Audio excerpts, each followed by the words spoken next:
All right, I will call this meeting to order with the Pledge of Allegiance. I pledge allegiance to the flag of the United States of America and to the republic for which it stands, one nation, under God, indivisible, with liberty and justice for all.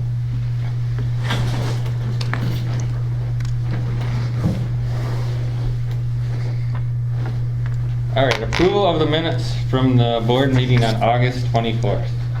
You guys have a chance to look at that? I move to approve. Second. It has been properly moved and seconded to approve the minutes on August 24th. All those in favor signify by saying aye. Aye. All those opposed, motion passes. Approval of general fund vouchers 77979 through 78031 and wire transfers 202-10045 through 202-10095. Move to approve. Second. It has been properly moved and seconded to approve the vouchers and wire transfers. All those in favor signify by saying aye. Aye. All those opposed? All right, public comments on the agenda? None? Then we will move to item D. Okay.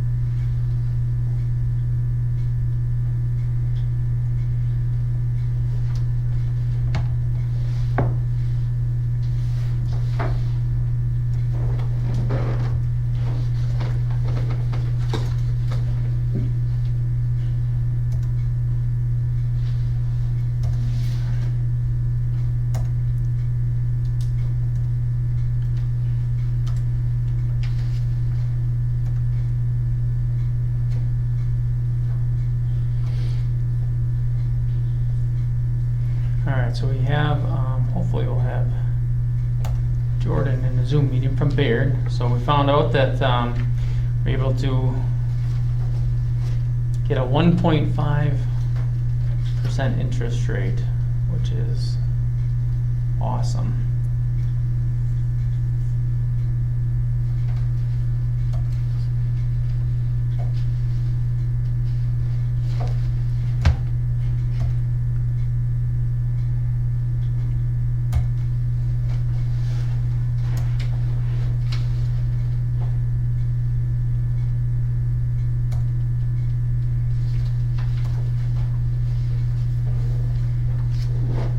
Up close in person.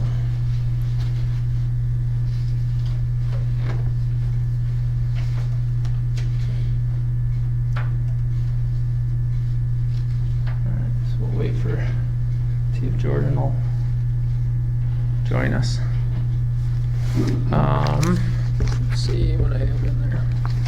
So I did include, he'll be able to speak to the details on it, but I did include the bond debt service and what that looks like. So it fluctuates a little bit with the percentage, but it looks like the overall average is a 1.5. So it's got, starts out at the 0.75%.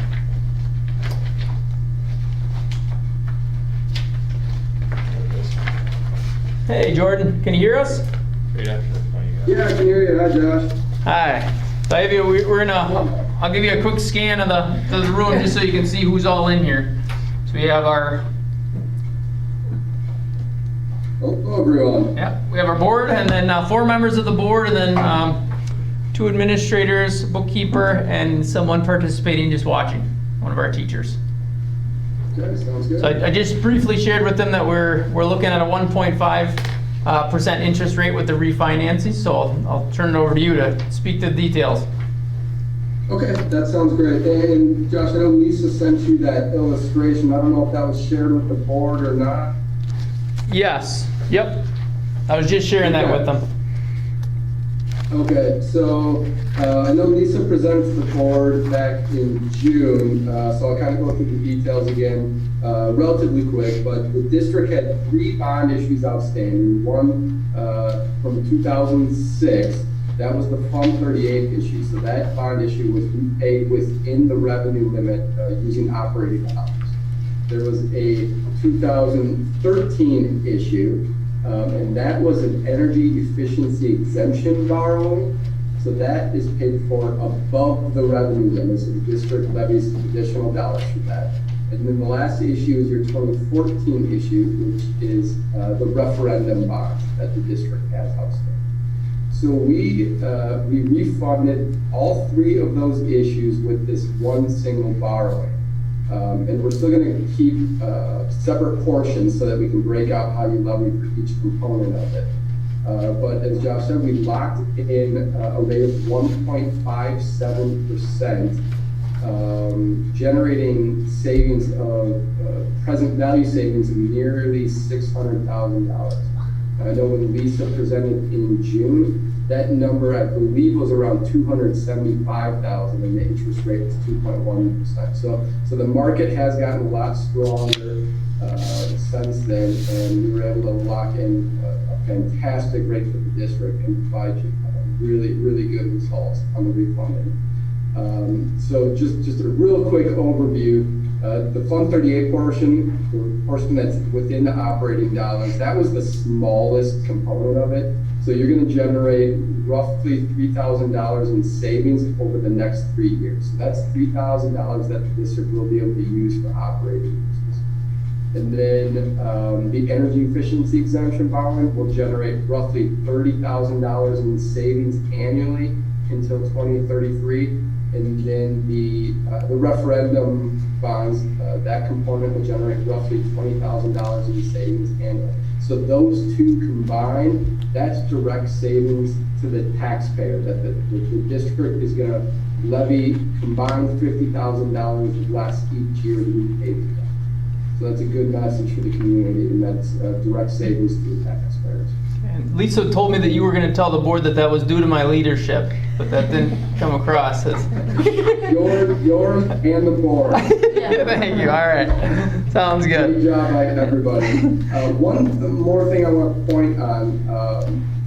Lisa didn't discuss this in June because it wasn't an option at that point, but we have a unique structure with this new bond.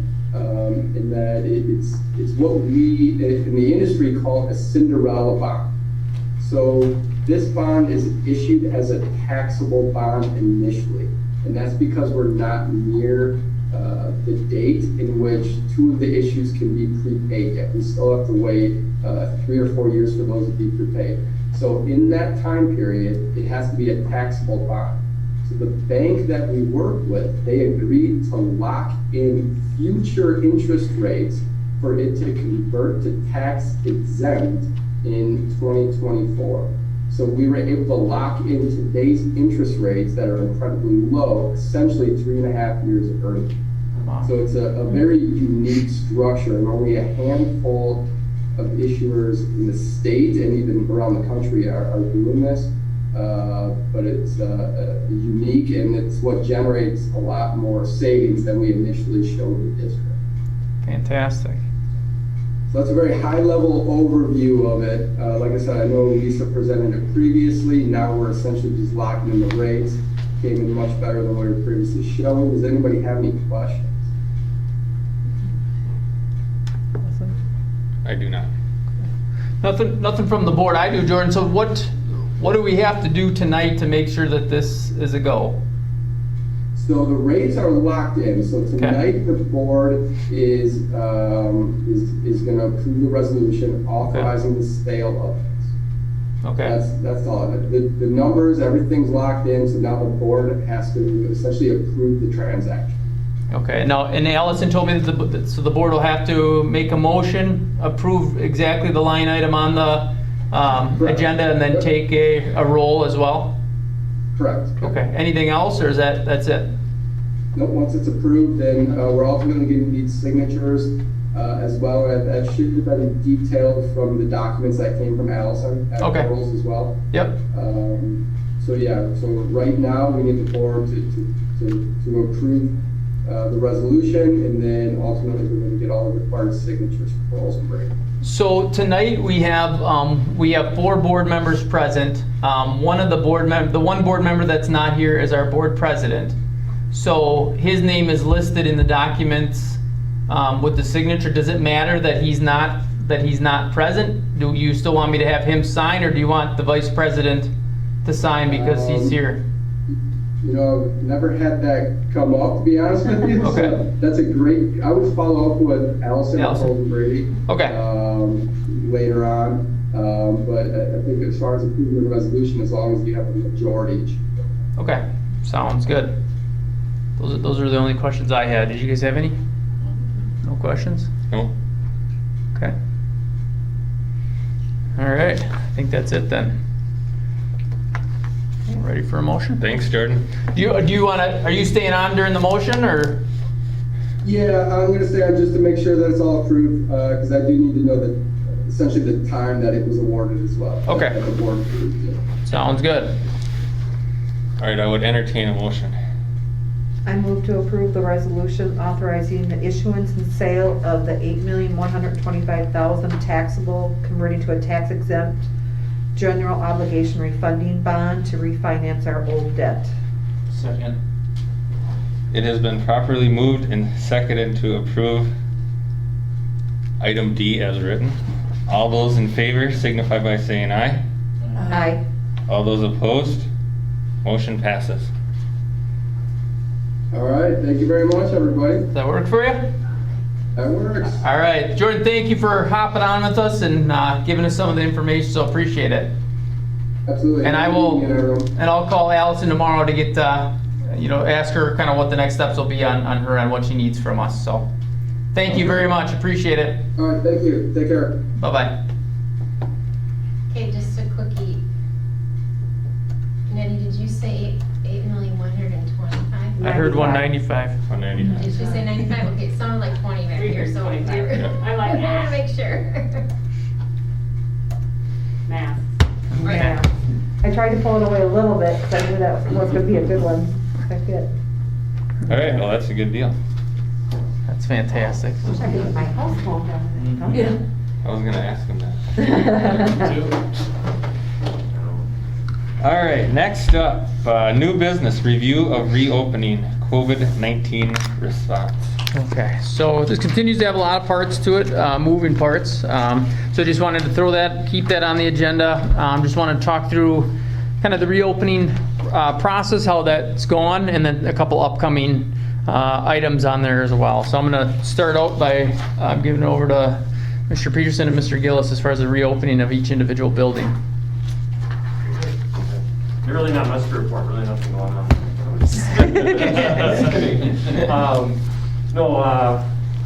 I don't know how much,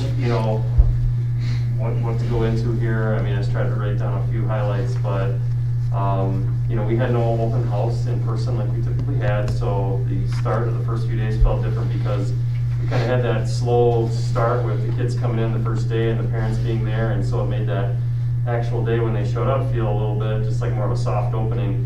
This year without it, the first day was a little more, felt like it was going to be a little more intense because everyone was sort of descending on school for the first time in a long time, 6 months. So, but the staff has been great, the kids have been great, dealing with all the changes and all the different things happening. Tried to do a lot of good kids in the buildings, so we've seen communications about, doing forms online and all that kind of stuff, just making adjustments. We had the junior kindergartners and kindergartners in person for open house. The first day of school, the question with elementary students, how they're gonna handle wearing masks. And I was seriously just so blown away and just so pleased and proud of them for the job they did. I mean, out at the buses in the morning at 8 o'clock, waiting to start unloading the buses, and one of the buses was there a couple minutes early, so I kind of hopped on, say hi to the kids, and they're all, all the little ones, and they're sitting there, and they all had their masks on, and they're waving, and they were smiling with their eyes, and all the kids were coming off the buses wearing masks, and like I said, I was just so proud of them and their parents for setting them up, for success like that, and that, it's not easy for them, and they really have been troopers. with how they've dealt with it. So, you know, buses and lunches and recess are probably the things that look the most different. But, you know, we've definitely done troubleshooting.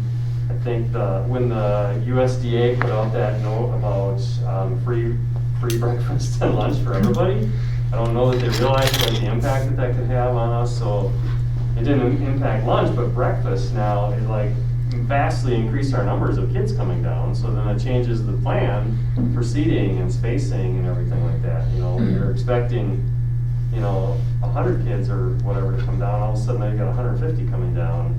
So that's been, you know, we've adjusted to it. We've got 4th, 5th, and 6th graders doing grab and go. And Yeah, they could go back to the. Yep, so they just come through, they grab it, they look like they're walking down the hall with a box of KFC. And it's just what it looks like. But they've handled it super. I was concerned about that. They've handled it great. We added the 3rd graders to that mix now too, because 4th, 5th, and 6th was handling it so well to help ease the crowding. We added 3rd grade into that mix, so they're doing grab and go as of today. That went really well. That helped. You know, just the new pickup process outside after school on the east end outside of the school. You know, we used to have parents come in to pick up kids, and now they're picking out on the curb. But for that being a new process, it's gone incredibly smooth. Mrs. Meyer is one of the staff members down there helping with that at the end of the day. Again, staff doing a great job, parents doing a great job with it. Everybody followed the directions and did it how they were supposed to do it. First couple days was kind of slow, but it's gotten a little bit more efficient and a little bit better every day. And as the parents have just gotten kind of more used to it. You know, made some adjustments with hall traffic.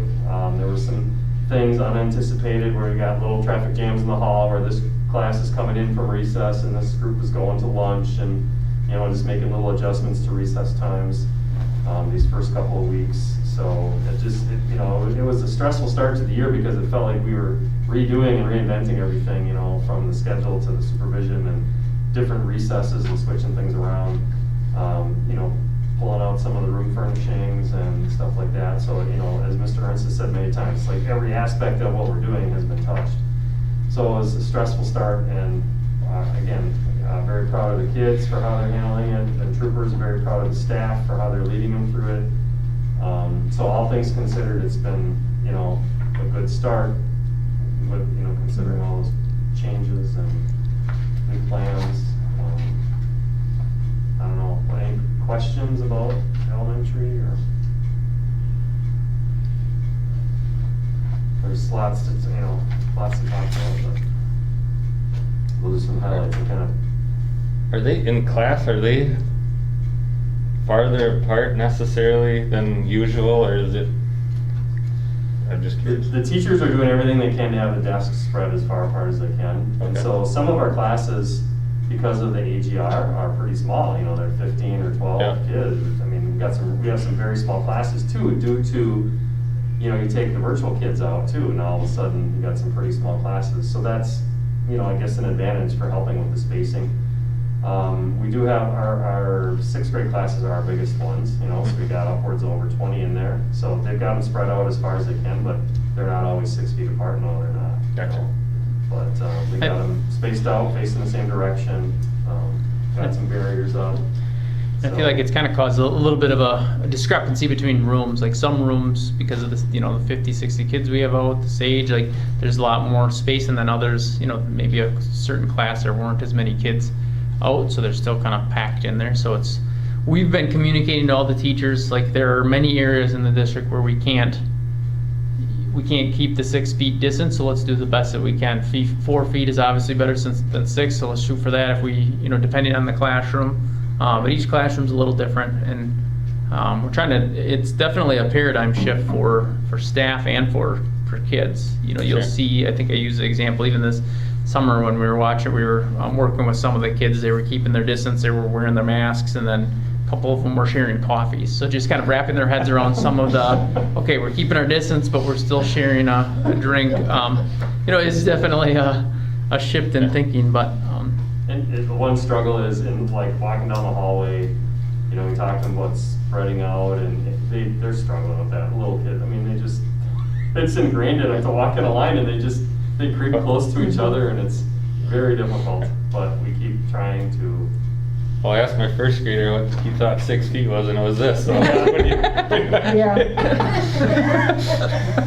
We'll say, okay. He's following the rules. We're like, hey, yeah. We're like, hey, spread out put your arms out, your wingspan, so you spread out, and the kids, they're standing in line, and they don't turn sideways, do it. They just go like this, and they're still standing. Kind of just, so that's a struggle. But I think we've been able to keep the cohorts of grades separated from each other together. So I think that's gone well with recess and lunch and hallway. All you can do is your best. Yeah.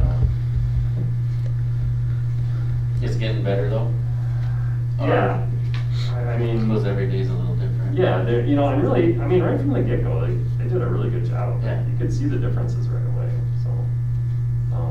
But I'm sure there are things that will kind of lag over time, and you have to remind, and I don't know, there's sometimes, I told Nick and Josh this here, walking around, sometimes you see things like, oh man, I'm so proud, wow, that was so creative, wow, and so they thought of that, and they look so impressive, how they're spread out and doing things, and then you see other things like, okay, we gotta work on that, so it's just.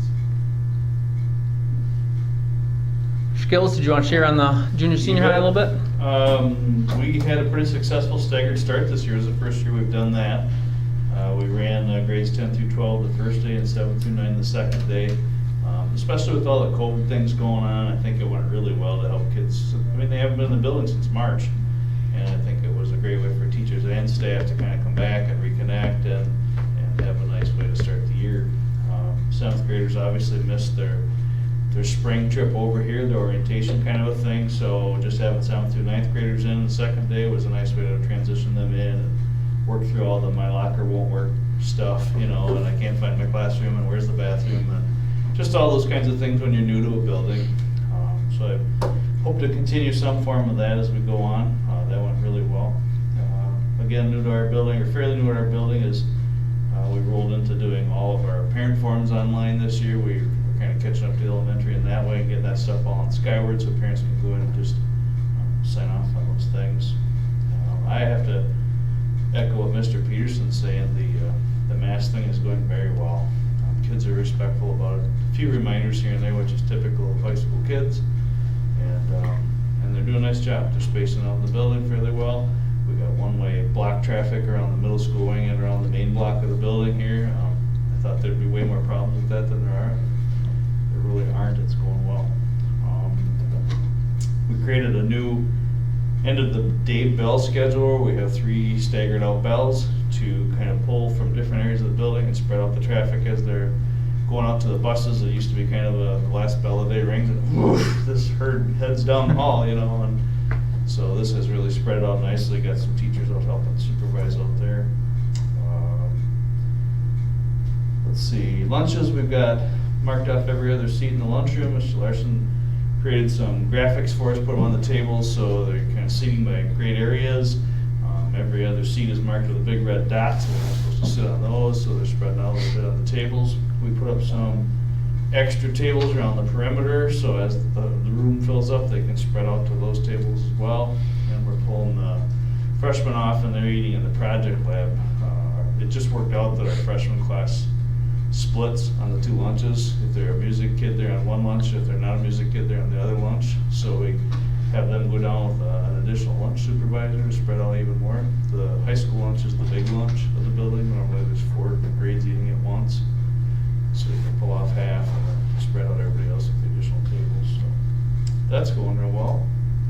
Breakfast is, for the middle school, we're doing grab and go. For the junior high kids, they get off the bus, put their stuff in their lockers with their first hour class, head down, grab their Kentucky Fried Box, and then head back to their first hour class and eat there. The high school students are eating their breakfast down in the commons still. Last big thing is, of course, we're working on homecoming. That's going to be a big change for us. We're not going to be having a dance or a bonfire or the outdoor games, so we're kind of modifying the schedule and come up with non-contact kinds of game ideas, and we'll have a couple of days during the homecoming week where we do activities during RAP. And no parade. I forgot the no parade part. So lots of changes and adjustments, but I really got to thank my staff and my students. They're doing a phenomenal job. we really changed their world and turned it upside down, and they're doing a nice job. Yeah, I think overall, as a district, it's been successful. I mean, everything's definitely not perfect, nor will it ever be, just because you have 600 kids in 2 buildings. It's just tough. But we've taken the approach that the cohorting is kind of the main focus of keeping the grades. You know, these kids are in the same classroom all day long, so we got to do our best to keep the classrooms from, you know, intermingling. In high school, junior, senior high is a lot trickier. We're trying to keep the grades apart, but as you know, some classes you have every grade level in a class. So the kids are really doing a nice job, along with the staff too, with, you know, cleaning stuff in between transitions, kind of working through that and creating that as a new norm. I think I used this phrase at the elementary: the behavior plan is only as good as the individual implementing it, and in this case, it's only as good as the entire staff implementing it. And I think overall, it's been going really well. And I think we'll continue to, you know, keep revisiting different things, and sometimes we create a solution to only create another problem. That's been, you know, kind of a theme, and then you work on that and try to figure out what's the best approach. But overall, I think it's been going really well, and we've been really, so far, able to stay healthy as a district, which has been, you know, kind of the main focus, is to make sure that we keep all kids and staff continue in the building. So we really haven't had a whole lot of kiddos that we're sending home, or staff, so that's been good. And I'll touch on that a little bit later, but Mr. Gillis touched on homecoming a little bit, but just to fill you in, met with the student council heading up by Mr. Crawford. I did go home and tell my wife that I feel like it's this kind of a Pavlov's theory of, like, my name keeps getting associated with negativity. So I'm going to try to get some positive stuff going in there. But it was not fun to deliver information to 30 high school kids that, you know, the restrictions on homecoming are happening. You could see the disappointment in their faces, and had some one-on-one follow-up conversations with a couple of the kids individually. Called them down to talk through some of it and answer any questions. But as of right now, the parade is unfortunately canceled. The dance, which, you know, that was probably the main cause of, you know, frustration for kids, is the dance can't happen, so we're canceling that. The spectators at the, you know, the games, which I'll get into in a little bit as far as the sports update, but that's going to be, you know, limited to only immediate family members, so students aren't going to be able to participate in those. Homecoming games at this time, the bonfire canceled, and then the stadium games canceled. So we left, you know, delivering a lot of negative information. I did share with them, you know, we can still have a homecoming royalty selection through online process. They can still decorate the hallways. We can still have kind of it's not, I don't even want to use the term pep rally, but that's the term we're going to use. But it's going to be I think a mixture of virtual with, kind of ended it with the last one day. We're going to try to get 4 of the grade levels in certain areas in the gym, separate from each other and spread out, and have some type of, I guess, pep rally, for lack of better terms. And then dress-up days are still a go. And then challenge them to come up with some ideas. You know, we shared with them that they know what the restrictions are as far as the masks, you know, the 6 feet distancing, the no touching, the no limited communal activities and equipment, unless it can be washed in between. And left them kind of with the challenge of, you know, try to come up with some ideas for us. You guys are more creative than us, you know, the students. So that's where we left it. But as you can imagine, that meeting went over, you know, as expected. And you hate leaving a meeting where you have 30, 40 high school kids that are extremely disappointed in what you just delivered. And, you know, my heart goes out for them, just like last year. You know, I mean, it just feels like, you know, some broken spirits, and you feel for them, because this is something that's in their high school that, you know, usually the homecoming piece is something that they remember forever.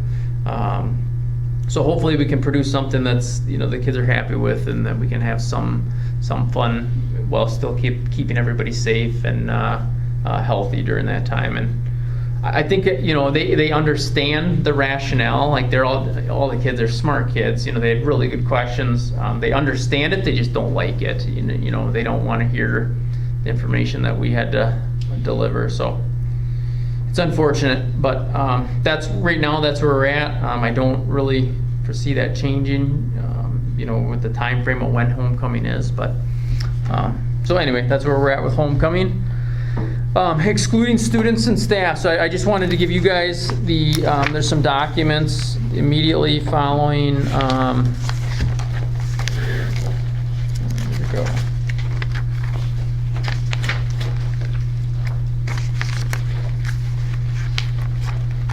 Sorry, it's in a little bit of wonky order. So at the end, starts out with a letter and then some kind of colorful documents. Do you guys see those?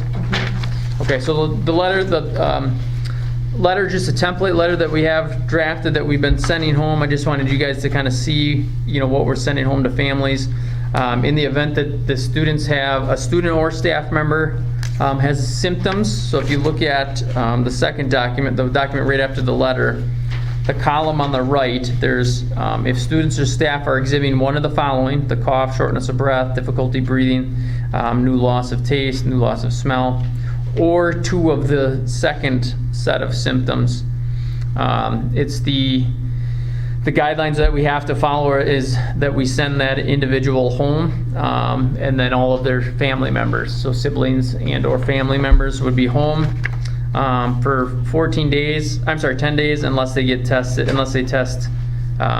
negative for COVID, and then they can come back within 24 hours of not having those symptoms. So as you can imagine, this becomes a problem, especially when you're dealing with staff, and it becomes a staffing issue, and you might have individuals that don't even have COVID, but they're just symptoms that are associated with COVID. So at this time, we have not had any staff members that have been excluded. Excluded is a term that the county is using, that you exclude them from the school district. So we have not had any staff members that have been excluded. We've had a small amount of students that have been excluded. In every case, they've been back into the building, within a short period of time. So we sent we send this home, we send the letter home with the family, we send the COVID-19 school exclusion protocol with the family. The flow chart is the second piece, just to kind of give you the breakdown of what we're following. This is directly from Polk County.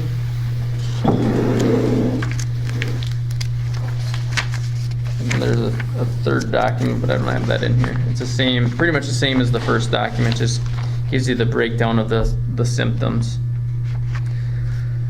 So we've had, really appreciate all the parents. I mean, this is going to is and will continue to be extremely frustrating for parents to get that phone call of your kids out for 14 days. And everybody's been very good. I think for the most part, they recognize that this isn't the school district coming up with these procedures, that the board didn't vote on these policies and say this is what we're put in place, but this is what we're being told that we have to do. So overall, it's been people aren't happy with it, but they understand it, and they've been it's been obviously cause of frustration, but I think the parents understand that it's out of our control.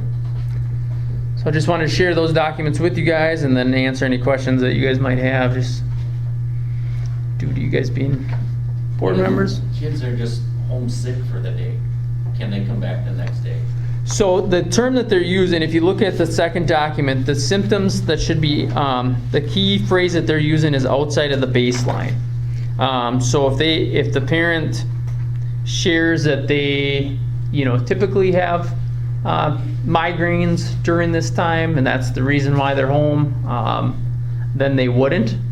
So it's really just, we're relying on the parents to tell us, what's going on at home. And so every decision that we make is dictated by what the parents share with us. So it really depends on the scenario. And if they're saying, little Johnny's home because he has, body aches and a headache, but he has seasonal allergies, every time this year, and every year he's had body aches and headaches, then it most likely wouldn't fall under that student's baseline. So then we would have them come back. But if they share with us, this is what we're having, he normally doesn't have these symptoms, then unfortunately, then we have to direct them to stay home and give these documents, and then they can either choose to stay home or they can get a negative test and be back within that 24-hour period. And that, they're not, I don't think, readily available giving tests either. No. So, like, well, we had a situation where the doctor, one of the kids saw the doctor, and that's not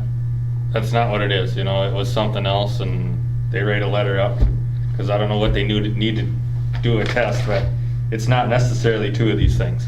Yeah. You know, so, Yeah. which is great, you know. but- Yep. And I don't know how you could communicate that better than you already are, I guess.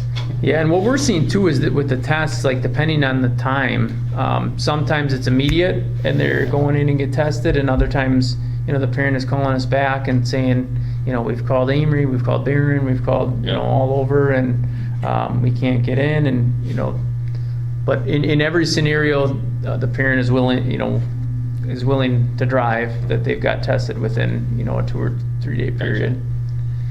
So, Well, and, you know, doctors and stuff, or the professionals, certainly they should know one way or the other. yeah. Any other questions?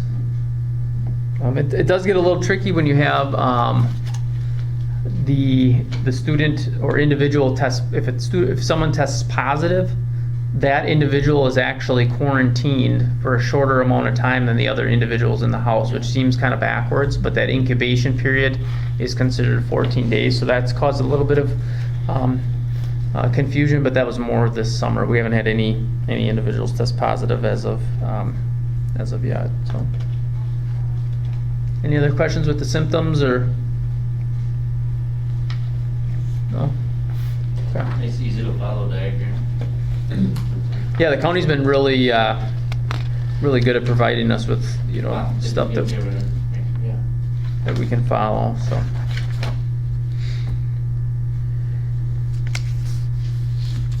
All right, Okay? okay, so then, let's see, what did we hit?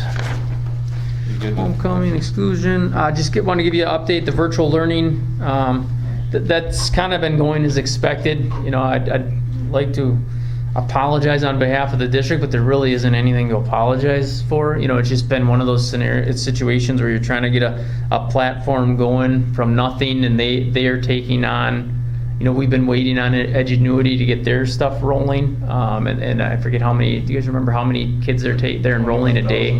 21,000 a day. 21,000 students a day, so. You know, we've been doing our best to get the information out, getting the Chromebooks in the kids' hands, getting everything signed up, but there was a little bit of lag time with getting the kids enrolled and then allowing us to enroll them on our end. So that did cause some frustration, and I apologize for that, you know, for the parents. Have you had any come back? Yeah, did they any come back? Yeah. I think we've had 1 or 2. Yeah, well, we had some, honestly, even in the interim before it even got started. Like, at least I've had several in my building, I have another one today. But basically, school started, and the kids, you know, I had parents say, my kids are home crying, they want to come to Yeah. school for friends, and so they said, we're going to school, so I've had probably 5 or 6. Okay. 4, 5, 6. Right now, just to give you a ballpark, I threw the semester bill in there just so you guys are kind of aware of what we're dealing with as far as from a budget standpoint. Just for this semester, it's $88,000 with the current kids that we have enrolled, and that's between 50 and 60 kids, and that's as of today. So it certainly isn't cheap, and you know that's money that we hadn't budgeted for this, obviously. So, but it's $88,000 for this semester, and will most likely be right around that ballpark for second semester as well. So what's the quantity 219 if we have like 50 students? Where are you looking? On the bill, it says quantity 219 for IS teaching per semester, 18-week course. That'd be Those are like, high for like in schools. my building, if there's a high school kid, they'd have Okay. like 6 courses they're signed up for. Gotcha. Per I'm kid. like, there's gotta be a rationale for this, and then the 19 would be the elementary students. Correct, yep. Okay. And you can see per kid what it costs is at, you know, a little over 1,700. So that's where we're at with virtual, but we're finally off and running with that, and Mrs. Peterson has taken on the virtual learning coordinator position along with her teaching assignment, and her and Mr. Bo Osmond got all of this Chromebooks handed out to the kids the last 2 days. Had a pickup time for all the virtual learning kids, so that's off and running. Okay, so then the sports and spectator expectations, I have that in here as well. So that's right after the bill for Edgenuity, or the invoice, is the spectator guidelines at events. It's a little tricky because we are in 2 conferences. So this is the first year that we're in Dunn St. Croix for football, and then the Lakeland Conference for all other sports. So right now, the Lakeland Conference, I just kind of have, we have it broken down with between the sports, but the main things for the Lakeland Conference is we're issuing 6 passes or tickets for immediate family members or household, which are household members. We've defined that as. And then the St. Croix, Dunn St. Croix has made the decision to go with 4 wristbands for family members. So even dealing with the 2 different conferences, it's a little confusing. So we just sent this out to parents. We are going to have spectators that are inside are going to be required to wear masks. Outside are also going to be required to wear masks when they're entering, exiting, and when social distancing can't be maintained. So as they enter for the football game, every individual will be required to have a mask on. And that's all Dunn St. Croix schools? Because I heard some of them weren't allowing anybody. Some have chosen to go different routes. So that part's been very interesting too, as far as the agreed upon conference, criteria or guidelines, and then some schools are choosing to go a different route. So even like as of now, Colfax and Elmwood, Plum City are allowing only 2 adults per participant versus 4 family members. We're also having a little bit of discrepancy within Polk County. There's one Polk County school that is, as of right now, allowing students to go to games. For us and the majority of the Lakeland Conference, that students are not allowed to go to the games, only the immediate family members. So the bottom bullet, the athletic events are not open to the general public at this time. Students and the pep band are not currently allowed to attend either. I did have a conversation with a parent. I just, the Clear Lake School District and the community, our community is, you could argue, the best, most supportive community that any kid could go to school in and participate. I mean, you go to these events and our gyms are packed, our concerts are packed, our band, everything is just really well attended, and that's due to not just our parents, but our grandparents and community members. And you go to these things and it's not just family members, it's a large, very much a community piece that we recognize. So I wish nothing more than to say everybody's welcome, and unfortunately these guidelines and criteria are in place because we want to make sure that we keep the building open and keep everybody healthy, and be able to continue with the sporting events for as long as we can. So it's unfortunate, but at this point, it's the reality of where we're at with the limited amount of spectators that we can have. So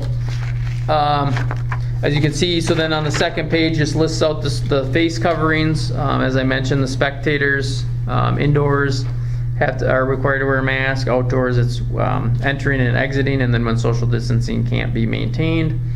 The seating, obviously, we're going to try to as best we can, but we're going to be asking for the parents and guardians and the individuals coming to watch the games to help us out with this. And if you're in a household, obviously you can sit together. Otherwise, we're asking that everybody separate and spread themselves out as best as possible.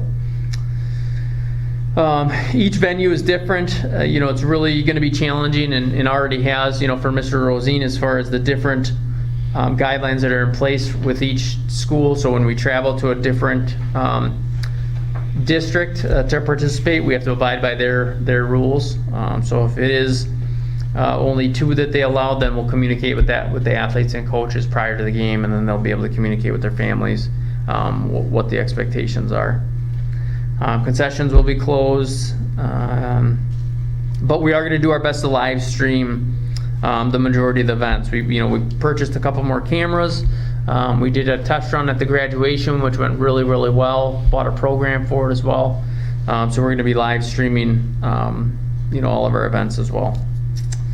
And obviously, all of this is subject to change, as everyone is aware that this is, all this is a fluid situation. All it would take is one outbreak, and we'd be forced to cancel a game. So it is going to be one of those situations where might be making decisions the night of or the day of. So, any questions with the spectator guidelines? No? Okay. Sounds like most schools are a little different. Do they know that before the night of the thing goes on? Before the night of the sporting Right, I mean, event? Yeah, or. Yeah. Well, it was like the scrimmage. We didn't know if there could be anybody allowed until, I think it was the day before, and then they said, no fans. Yeah, so even as to today, everybody's kind of finalizing their plans, and like within the Polk County, we created a document of who's doing what, and that was literally finished about a half an hour ago. So because we don't want to run into that either, where you have a grandparent under the impression that they can go because it's the Dunn St. Croix, and then get there and not be allowed in. So Mr. Rosine said he's going to have kind of a document where you can go on and look at what the expectations are for each district. So yeah, it is as of right now.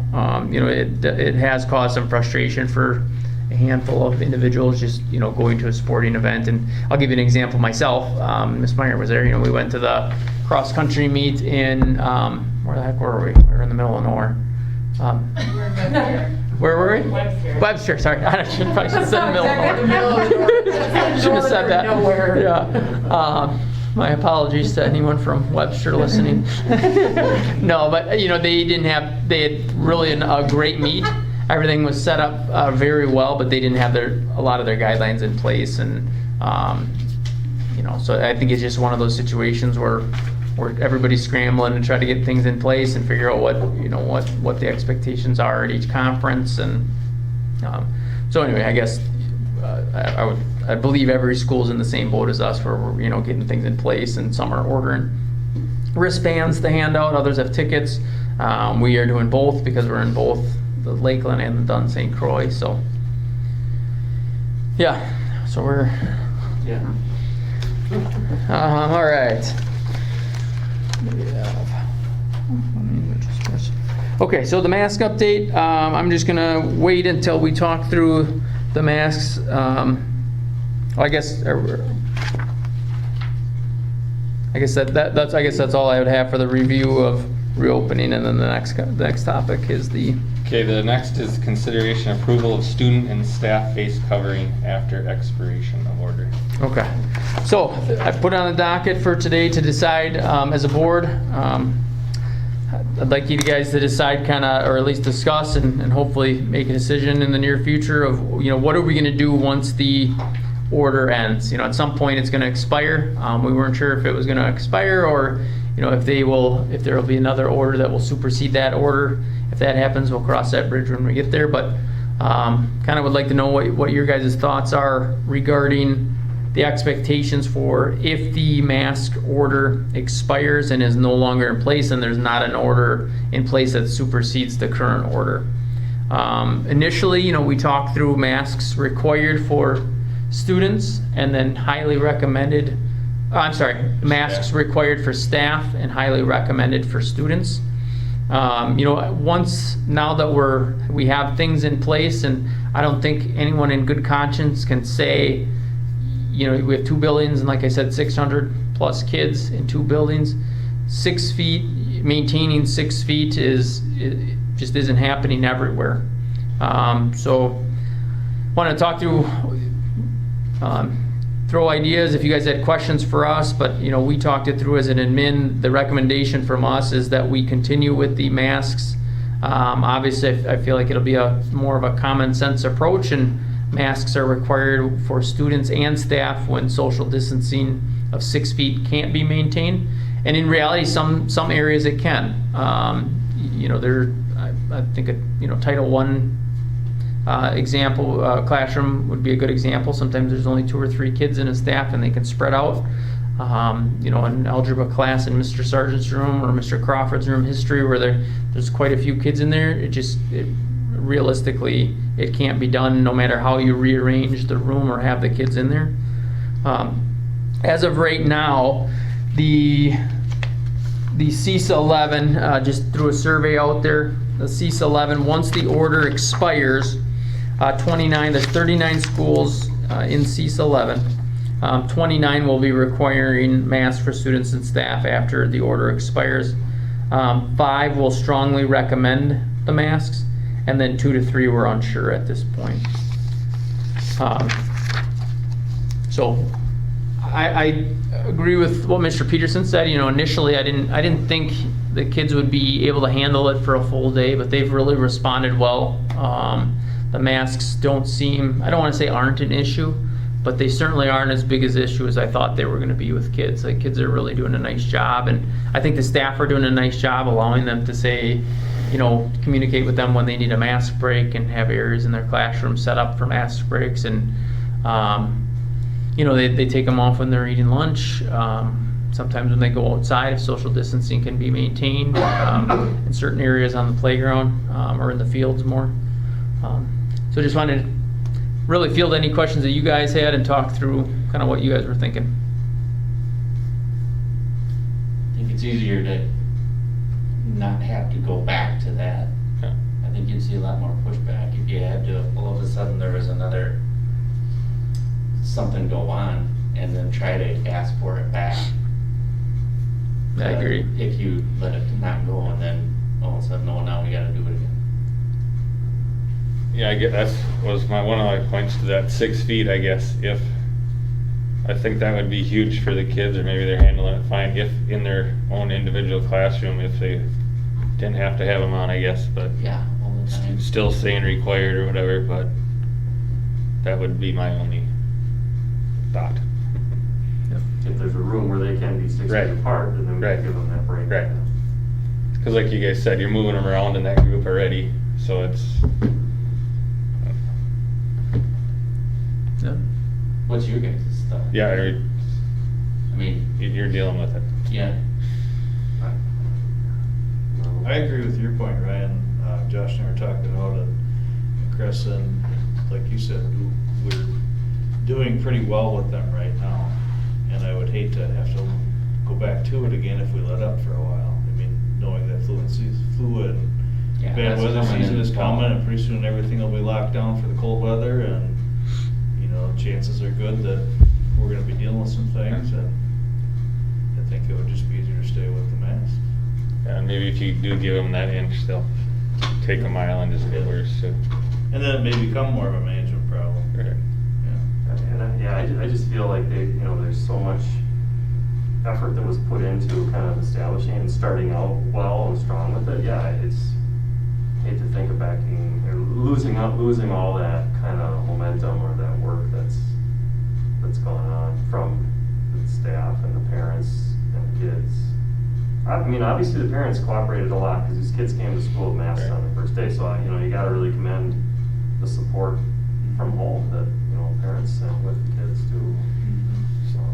So do you see this, I know we can't, no one knows, but as soon as Polk County, at some point, I'm assuming, will lift some of these regulations and then we'll just follow their guidelines? Is that how you see this playing out? Yeah, I mean, I think everybody in the room can agree, nobody likes masks. Right. Nobody wants to make, rules or procedures outside of the guidance of the county. The one problem with that is they don't really have a threshold. When I've asked, I said, what is the threshold? Obviously, your recommendation is to continue with masks, and right now, I don't know what the reason is right now, but we're staying fairly healthy as a school district. We want to continue that.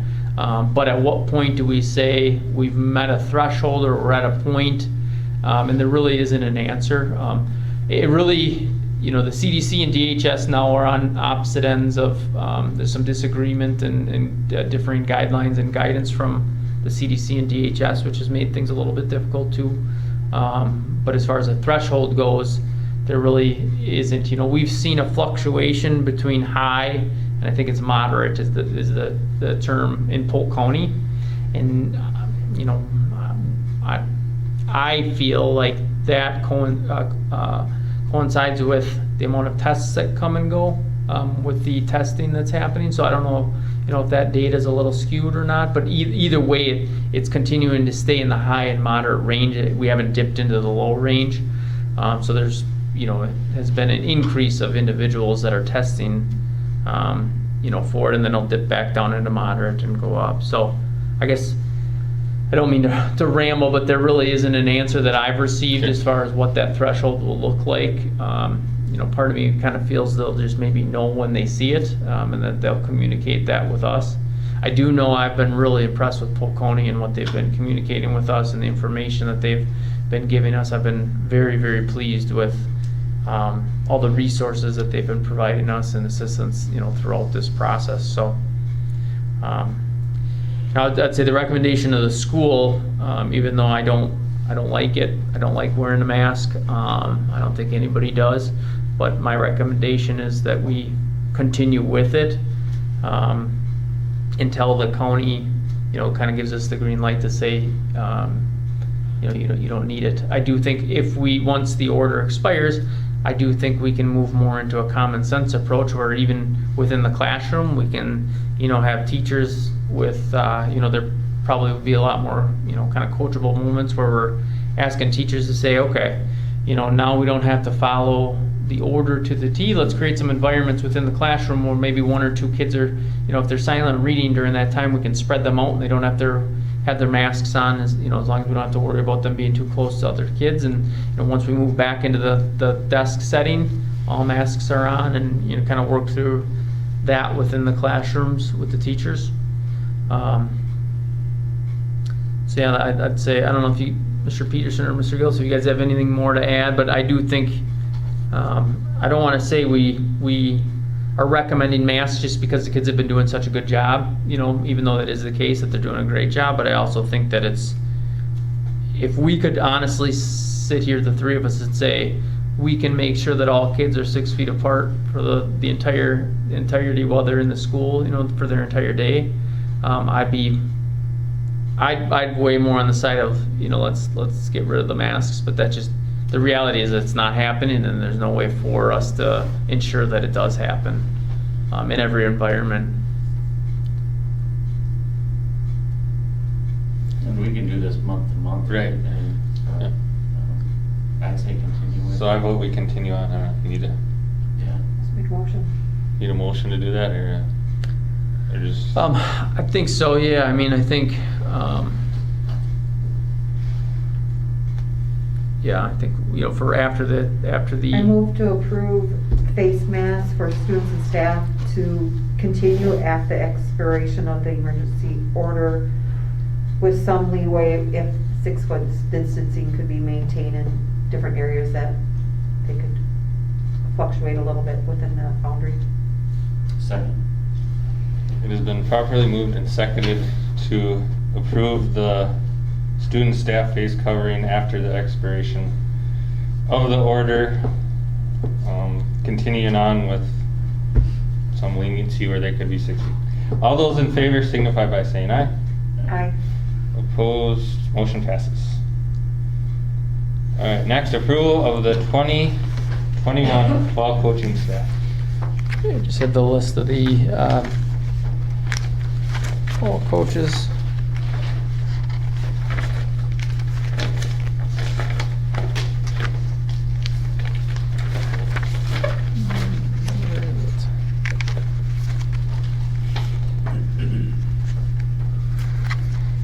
Okay, it's right before the beard. So just a list of the 2021 fall coaching staff. All 4 seasons are underway, and so really the only one that we're waiting on is the to be determined at the dance and cheer. Does this mean Mr. Kamanik is not on the football? He is still volunteering this year. Yep, Okay. he's still going to be helping out. Nice. Yep. I would entertain a motion.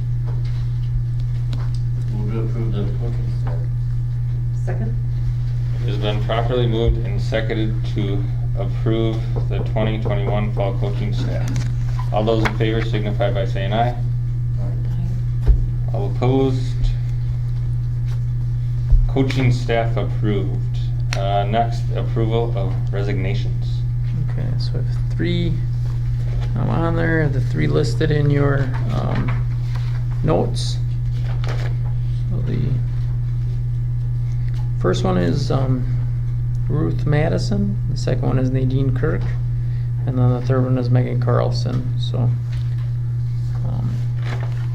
Ruth and Nadine have taken other jobs, and then Megan Carlson also accepted a teaching job in another school district. So wish all 3 of them the best of luck. Entertain a motion. Move to approve the resignations. Second. It has been properly moved and seconded to approve the resignations. All those in favor signify by saying aye. Aye. All those opposed? Motion passes. Yeah, thank you for them. How long were all those people here? Say it again? How long were they here for? About a while, for sure. I think Yep. it was 9. Well, Carlson's been here, 7 or 8 years. She said 9 years. 9 in her letter, Okay. yeah. Nadine, gosh, 7, I think.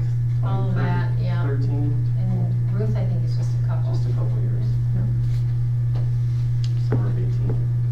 All right, good luck to them. All right, next, approval of the new hires. Okay, so we have a couple new hires. We have Allison Treebold. She's in the PE position. It's a long-term sub for Miss Strzelza because she's out on FMLA. Jody Kress accepted the food service, part-time food service position. And then Abby Witter accepted the 7th and 8th grade ELA/math vacancy that Mrs. Carlson left. I would entertain a motion. I move to approve the new hires. Second? It has been properly moved and seconded to approve the new hires. All those in favor signify by saying aye. Aye. All those opposed, new hires approved. All right, next, approval of the 2019-2020 budget revision Fund 21. Okay, so we did this with Fund 60, if you remember. So DPI told us that we had to make this adjustment. We weren't aware that we had to do it with Fund 72, so we have to do it with Fund 72 as well. So Fund 72 is our scholarship fund. So very little involvement as far as with the district, but that has to be shifted into Fund 21 as well. I don't know, Mrs. Karnick, do you have anything to add to that? Part of it will go into Fund 21 and part of it will go into Fund 60, just based upon who does custodial things for it. So we basically, the dollars, the scholarship foundation will go into Fund 60 because we don't make any decisions regarding that. We're just money in, money out. And then the doll scholarship, if you guys remember, we got like $150,000 from Arnie Dahl that's invested in Edward Jones. And because we make the decision about where the money goes, that's gonna go into Fund 21 then. So it's a couple $100,000 that's gonna change places. So Fund 72 in result will disappear. It won't be there anymore. And we kind of forgot about it when we did Fund 21. The other Fund 60 stuff, yeah. Any questions on that? I move to approve the 2019-2020 budget revision to go to Fund 21 and Fund 60. Second. It's been properly moved and seconded to approve the 2019-2020 budget revision to Fund 21 and Fund 60. All those in favor signify by saying aye. Aye. All those opposed, motion passes. Next, H, approval of policy Title IX. Okay. I apologize I didn't get this to you earlier. It's kind of a big policy, but we're required to have it now. Neola gave us all the updated Title IX policy, so it's non-discrimination on the basis of sex in education programs or activities. So all of the changes to their old policy are indicated in red. And it's, like I said, it's kind of a lengthy policy, so.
administrator from one of the buildings and one counselor from one of the buildings, so.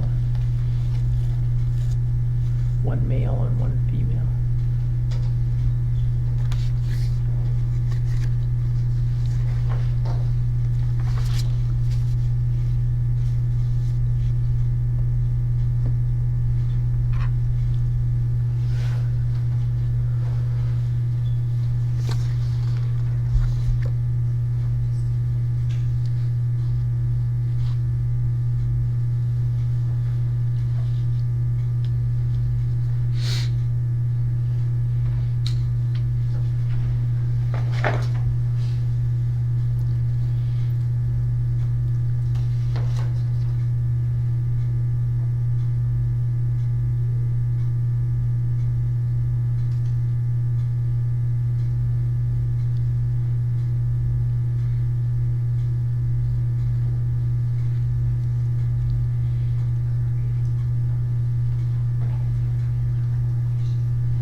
Did the state change something, or why are there so many different changes? Yeah, they just made some changes to the laws, which will also include some training that we're gonna have to do with the staff as well.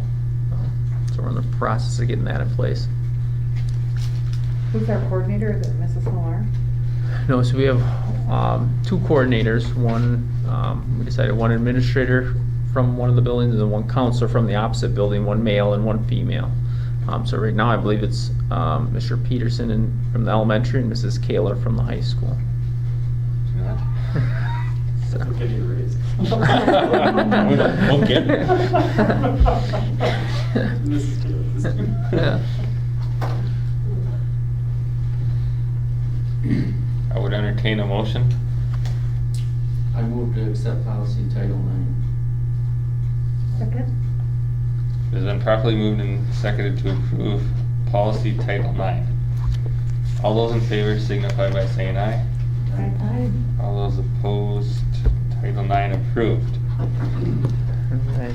Next, approval of policy fixed assets. So it's policy 7455, accounting system for fixed assets. This one's much shorter. It's a quick read.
Any questions on that one?